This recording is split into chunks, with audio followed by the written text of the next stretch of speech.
សួស្តីប្រិយមិត្តអ្នកស្ដាប់ទាំងអស់គ្នាឥឡូវវិលមកកាន់ Channel Admin សាជាថ្មីគឺ Admin លើកយកនៅប្រធានបទមួយដែលនិយាយប្រើជីវិតឲ្យសាមញ្ញតែផលធំជីវិតរស់នៅបែបសាមញ្ញគឺជាអ្វីដែលមនុស្សគ្រប់គ្នាតែងតែលើជារឿយៗនៅក្នុងជីវិតរបស់យើងជាពិសេសនៅពេលដែលជីវិតរបស់យើងជួបការលំបាករងនៅសម្ពាធផ្លូវចិត្តផលវិបាកនៃគ្រួសារផលវិបាកផ្សេងជាដើមយើងចង់បានជីវិតរស់នៅដោយគ្មានទុក្ខលំបាករស់នៅគ្មានសម្ពាធជាពិសេសការរីករាយនៅអ្វីដែលធ្វើឲ្យជីវិតមានន័យដូចជារស់នៅជាមួយនឹងមនុស្សដែលខ្លួនស្រឡាញ់ខ្លួនពេញចិត្តធ្វើអ្វីដែលខ្លួនចង់ធ្វើមានសេរីភាពផ្នែកហិរញ្ញវត្ថុនៅក្នុងជីវិតយើងរស់នៅទទួលឥទ្ធិពលនៃមជ្ឈដ្ឋានជំវិញខ្លួនរបស់យើង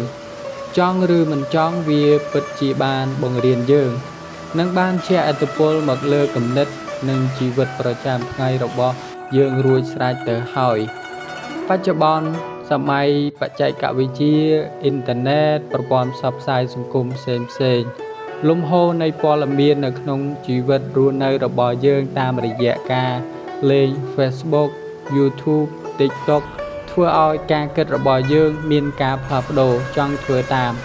ពេលខ្លះយើងពិតជាមិនអាចគ្រប់គ្រងខ្លួនឯងជាមួយនឹង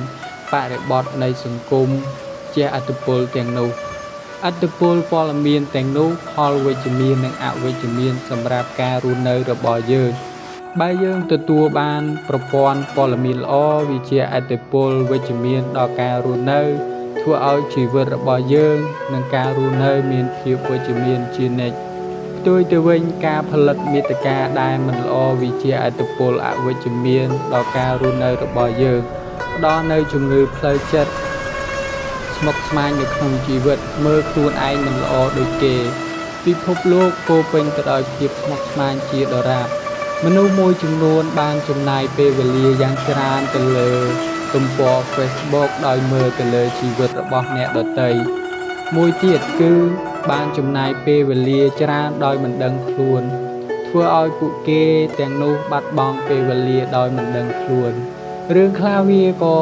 ចាប់ផ្ដើមឲ្យយើងមានអារម្មណ៍មិនល្អដូចជាការប្រៀបធៀបជីវិតដែលយើងកំពុងតែអង្គុយលេង Facebook ជាមួយនឹងជីវិតដែលជាវីដេអូរបស់គេផលិតឡើងតែទាំងនេះពិតជាធ្វើឲ្យជីវិតរបស់យើងរស់នៅដោយសាមញ្ញហើយឬនៅក្នុងវីដេអូរបស់ Admin ខាងក្រោមនេះ Admin នឹងធ្វើការបង្ហាញអំពីការធ្វើឲ្យជីវិតរស់នៅដោយសាមញ្ញដែលវាធ្វើឲ្យជីវិតរបស់ Admin ពេញចិត្តនឹងការរស់នៅរាល់ថ្ងៃសម្រាប់ Admin ផ្ទាល់គឺការផ្ដល់និយមន័យនៃការរស់នៅដោយសាមញ្ញគឺការប្រើប្រាស់នៅក្នុងការធ្វើឲ្យជីវិតរីករាយជាមួយរបស់ដែល Admin កំពុងតែមានជាជាងបរិមាណរបស់យើងដែលមានច្រើនតែមិនពេញចិត្តវាជាការរីករាយច្រើនជាមួយនឹងអ្វីដែល Admin មានតិចជាក់ស្ដែង Admin ពេញចិត្តនឹងការប្រើប្រាស់ទូរស័ព្ទដែលមានតម្លៃត្រឹមតែ$150ឬក៏ក្រោមនេះក៏មានដែលធ្វើឲ្យ Admin ប្រើប្រាស់តាំងពីទិញនៅថ្នាក់ទី8ត្បិតតែចាស់បន្តិចតែវាបានផ្ដល់នៅតម្លៃឲ្យខ្ញុំនៅក្នុងការប្រើប្រាស់និងពេញចិត្តបន្តប្រើប្រាស់របស់ដែលយើងមាននិងពេញចិត្តរស់នៅដោយសាមញ្ញក៏ជាការផ្ដល់តម្លៃលើអ្វីដែលសំខាន់ជាងសម្ភារៈដែលមានដូចជាទំនាក់ទំនងក្តីស្រឡាញ់សេរីភាពនៅក្នុងជីវិតហើយអ្វីដែលធ្វើឲ្យ Admin ទទួលបាននៃការរស់នៅសាមញ្ញមានដូចខាងក្រោមដឹងនៅអ្វីដែលមានតម្លៃដើម្បីបន្តភាពរីករាយវាជាគោលបំណងដែលខ្ញុំពេញចិត្តនៅក្នុងការធ្វើវាបន្តជារៀងរាល់ថ្ងៃខ្ញុំជឿជាក់ថាមនុស្សគ្រប់គ្នាប្រហែលជាគិតថាលុយគឺជារឿងដែលសំខាន់ណាស់គ្រប់គ្នាប្រាថ្នាចង់បានលុយច្រើនតែអ្វីដែលខ្ញុំចង់ចែករំលែកទៅកាន់អ្នកអរគ្នាគឺមិនមែនតែលុយមួយមុខនោះទេដែលសំខាន់អ្វីដែលសំខាន់សម្រាប់ការរស់នៅមនុស្សយើងម្នាក់គឺខុសគ្នាហើយមនុស្សយើងមានគោលបំណងនៃជីវិតរស់នៅគឺខុសគ្នាគោលបំណងគឺជាកម្លាំងចិត្តនៃការរស់នៅ អ្វីដែលយើងចង់ធ្វើនឹងពេញចិត្តនៅក្នុងការធ្វើវាចូល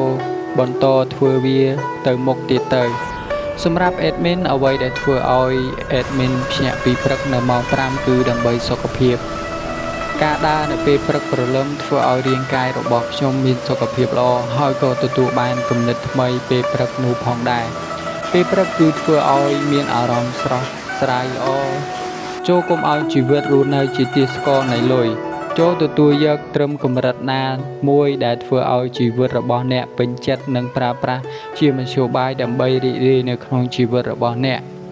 អរគុណនៅអ្វីដែលធ្វើឲ្យជីវិតរបស់យើងមានថ្ងៃនេះវាជារឿងដែលសាមញ្ញសម្រាប់ភាពរីករាយនៅក្នុងជីវិតសាមញ្ញគឺជាការអរគុណដែលយើងមានជីវិតរស់នៅរហូតមកដល់ពេលនេះការពេញចិត្តនៅរបស់ដែលកំពុងតែមានជាជាងធ្វើការចាប់អ្វីដែលយើងមិនមាននឹងធ្វើឲ្យជីវិតរស់នៅគ្រប់គ្រាន់នោះមានន័យថាជីវិតគឺសាមញ្ញរួចបាត់ទៅហើយចូលរីករាយនៅអ្វីដែលអ្នកកំពុងតែមាននោះនាំជីវិតរបស់យើងកាន់តែប្រសើរឡើងពីមួយថ្ងៃទៅមួយថ្ងៃការកំពុងពេញចិត្តនៅអ្វីដែលយើងមានជាកម្លាំងចិត្តនៅក្នុងការធ្វើរឿងគ្រប់យ៉ាងហើយជីវិតក៏មិនមានអ្វីដែលស្មុគស្មាញនោះដែរកុំរស់សម្រាប់គប់ចិត្តអ្នកដទៃខ្ញុំជឿមនុស្សមួយចំនួនគិតថាអ្វីដែលអ្នកដទៃពេញចិត្តមកលើយើងគឺនឹងធ្វើឲ្យយើងពេញចិត្តលើខ្លួនឯងអ្នកទាំងអស់គ្នាសាកស្រមៃបើយើងរស់នៅសម្រាប់តែការពេញចិត្តឲ្យអ្នកដទៃតើថ្ងៃណាមួយអាចរស់នៅជាមួយខ្លួនយើងបានការពេញចិត្តរបស់អ្នកដទៃគឺมันអាចធ្វើឲ្យចិត្តរបស់យើងស្ងប់ស្ងាត់នោះទេវានឹងធ្វើឲ្យជីវិតរបស់យើងមានភាពស្មុគស្មាញជានិច្ចដោយសារតែការព្យាយាមទៅបំពេញចិត្តអ្នកដទៃដែលមិនមែនជាយើងដូច្នេះដើម្បីទទួលបានជីវិតដែលរស់នៅសាមញ្ញចូលរស់នៅជាមួយយើងនឹងធ្វើឲ្យជីវិតរបស់យើងប្រសើរឡើងពីមួយថ្ងៃទៅមួយថ្ងៃជាជាងព្យាយាមទៅផ្គាប់ចិត្តអ្នកផ្សេងគ្រប់គ្រងអារម្មណ៍ខ្លួនឯងតាមរយៈបច្ចេកវិទ្យាសពថ្ងៃមនុស្សមួយចំនួនបានចំណាយពេលវេលាយ៉ាងច្រើនទៅលើប្រព័ន្ធផ្សព្វផ្សាយដូចជាការលេង Facebook, TikTok, YouTube ជាដើមការចំណាយពេលវេលាច្រើនវានឹងជះឥទ្ធិពលទម្លាប់ឥរិយាបថនៃសកម្មភាពទាំងនោះមកគ្រប់គ្រងលើជីវិតរបស់យើងវាអាចធ្វើឲ្យជីវិតរបស់យើងមិនពេញចិត្តនៅក្នុងការរស់នៅជាដើមបង្កើតអារម្មណ៍មិនល្អភ័យខ្លាចអស់កម្លាំងតូចចិត្តជាដើមចូលគ្រប់គ្រងអារម្មណ៍របស់យើងដោយកាត់បន្ថយពីឥទ្ធិពលនៃព័ត៌មានទាំងនោះចំណាយពេលវេលាសម្រាប់ការអានសៀវភៅធ្វើឲ្យខួរក្បាលមានអារម្មណ៍ល្អនិងទទួលគំនិតល្អជាច្រើនផ្ដល់ជម្រើសល្អមួយដែលខ្លួនពេញចិត្តមនុស្សមួយចំនួនចូលចិត្តស្លៀកពាក់ច្រើនពណ៌សម្រូបបែបបត់នៅពេលដែលគាត់ទៅកម្មវិធីម្ដងគឺគាត់ពិបាកសម្រេចចិត្តថានឹងត្រូវពាក់អ្វីឲ្យត្រូវសម្រាប់គាត់ដើម្បីផ្គាប់ចិត្តអ្នកដទៃការគិតបែបនោះគឺជីវិតរបស់យើងមិនអាចរស់នៅដោយសាមញ្ញបានទេដូចគ្នានោះដែរបើជីវិតរបស់យើងនៅតែបង្កើតនៅជម្រើសនោះយើងពិតជាមិនអាចរកភាពសាមញ្ញនៃជីវិតបាននោះទេដូច្នេះធ្វើការកាត់បន្ថយចោលនៅអ្វីដែលមិនចាំបាច់និងការរស់នៅឲ្យឆ្ងាយពីមនុស្សអវិជ្ជមានដែលធ្វើឲ្យជីវិតរបស់យើងមិនមានគុណតម្លៃអ្វីបន្តិចសោះគ្រប់គ្រងហិរញ្ញវត្ថុរបស់អ្នកឲ្យបានល្អការរស់នៅដោយសាមញ្ញគឺជាការចេះគ្រប់គ្រងហិរញ្ញវត្ថុរបស់ខ្លួនឲ្យបានល្អប្រសើរត្រូវចេះគ្រប់គ្រងក្នុងការចំណាយទិញរបស់អ្វីដែលអ្នកពេញចិត្តនិងចាំបាច់សម្រាប់ជីវិតជាជាងទិញរបស់ដែលមិនមានជាតម្រូវការ